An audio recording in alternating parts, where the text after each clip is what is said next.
Karena ditinggal kapal feri, wanita pemberani ini menyusul dengan menggunakan ketek. Di tengah-tengah gelombang yang tinggi, wanita ini duduk di depan ketek tersebut.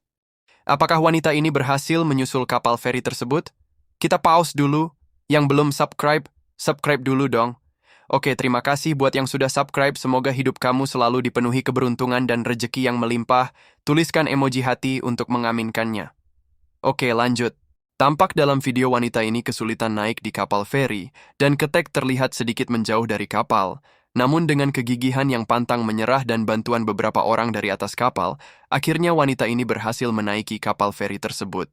Wanita pemberani ini berhak mendapatkan 1 like darimu.